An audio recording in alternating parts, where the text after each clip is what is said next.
Hello, welcome to Katrina's Creations. This is a requested video for the free pattern by Tin Can Knits. The pattern's called the Flax Light Sweater. This is what it looks like.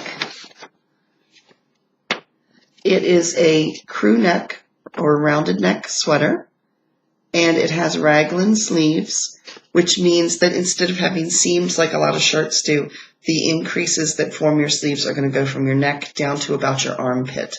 It's a very basic pattern. There will be no seaming. Very straightforward, easy pattern.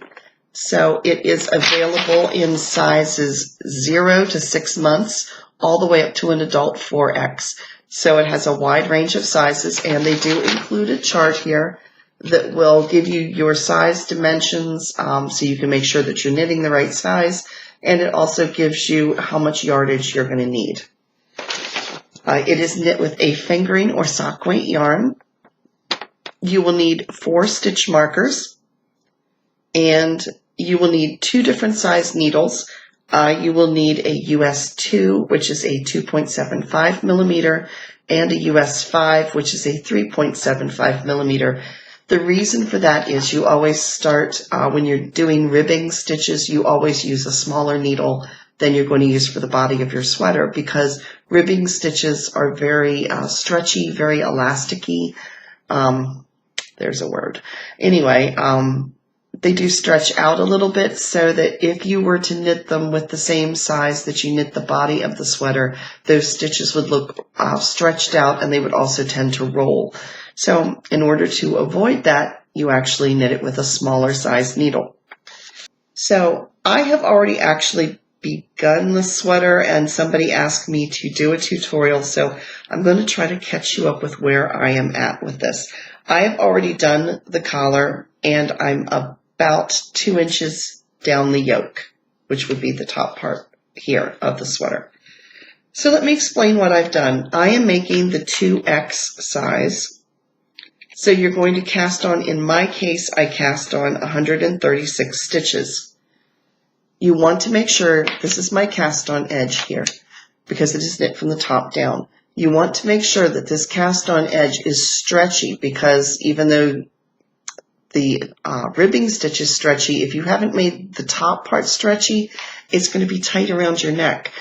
If you have problems casting on loosely, a thought to try is to use the larger needles to cast on the stitches and then use the smaller needles after that, if you have problems maintaining a loose cast on. So it is knit with a 1x1 ribbing, which means 1 knit, 1 purl, and it is anywhere, depending on your pattern, from 1 inch to 1.5 inch of ribbing at your neck. The next portion you're going to be doing, and this is knit in the round, so like I said, there's no seams. You're just knitting around and around and around. When you finished your ribbing stitch, you're going to have 3 different rows of setup stitches. The first round is going to be increase rows, because it's getting you ready for the beginning the yoke. It's going to have more stitches than what you started on in the neck. So it will tell you, for instance, for my pattern, I needed to increase 46 stitches during the next round, so that when I finished the round, I had a total of 182 stitches from my 136. So what I did is I divided the number of increases into the number of stitches that I had, the 136, so that I knew how often I needed to increase, because you don't want all the increases right up against each other. It's going to pucker. You want those increases evenly dispersed around the circle.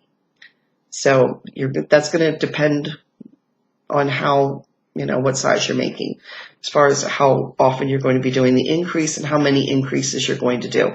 So that is set up round number 1. Then the next round that you're going to go is going to set up your markers. Now, like I said, you're going to need 4 markers. The markers serve the purpose of marking where your increases are going to go. So there are 2 increases in the front, there's 2 increases in the back. So that's what the 4 markers are for. And the arm increases or shoulders are going to be formed between the 2 markers. So they'll be the ones on the side. And you can see this on my pattern. Here's my marker. Like I said, I'm about 2 inches into it. And you can see my increases right along here. You can see the stitches change right here. The sleeves are knit in stockinette as well, in garter. So here's the body of my sweater, and it's in stockinette, and here the sleeves are in garter. So they have a band. They're not entirely knit in garter stitch, but the top portion of the sleeve is in garter, just to give it a little texture and interest. So you can see my sleeves started this wide. And at the point where I'm at here, because it does an 8-stitch increase every other row, you can see that now my stitches across my arm have gotten wider.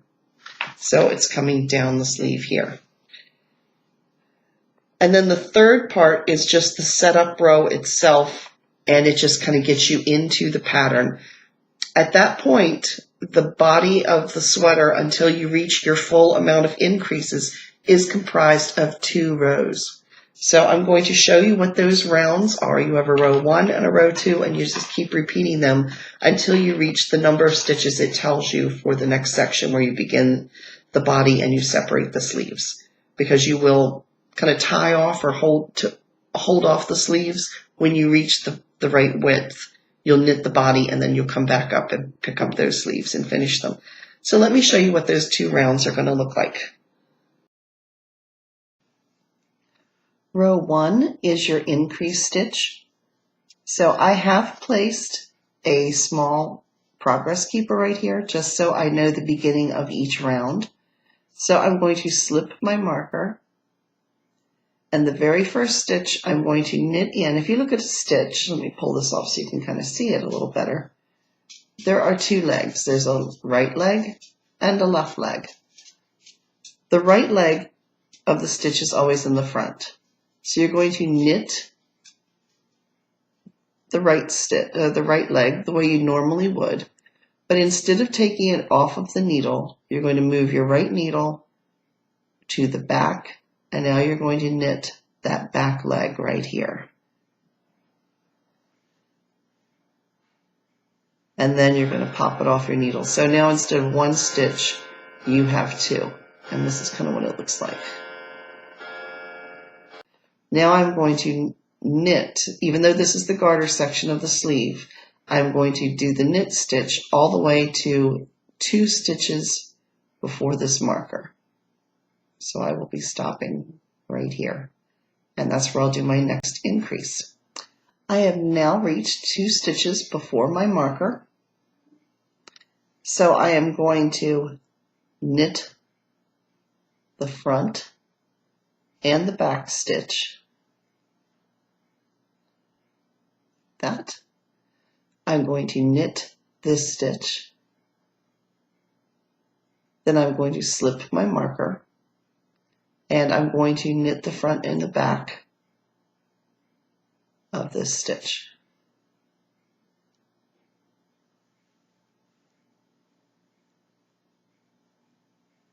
I'm now at the stockinette portion, and I'm going to knit all the way around to the other sleeve. And again, I'm going to repeat the same thing I did here. I'm going to stop 2 stitches before the marker, knit the front and back of the first stitch, knit the second stitch, slip the marker, knit the front and the back. I'm going to do this all the way around until I've come back to the beginning of my project, and I am going to stop, again, 2 stitches before the end, and I'm going to knit the front and the back, and then I'm going to knit this stitch. I'm going to slip the marker, and then I will be ready for round 2. Because remember, I've already done the increase here because this is where I started. So I'm going to go all the way around, and then I will show you what to do next. I've now gone all the way around, and I am ready for round number 2. I'm going to slip the marker. Now round 2 is very easy. There are no increases. You are going to work all 4 sections. You will do garter stitch on the sleeves, and you will do stockinette on the front and backs. You're going to go all the way around, and you will be repeating rows 1 and 2 until you reach the number of rounds that your size requires. They do give you, this is a very well written pattern, so they do give you a chart telling you how many rounds for your size you will need, and a total number of stitches all the way around that you should have when you reach that number of rounds.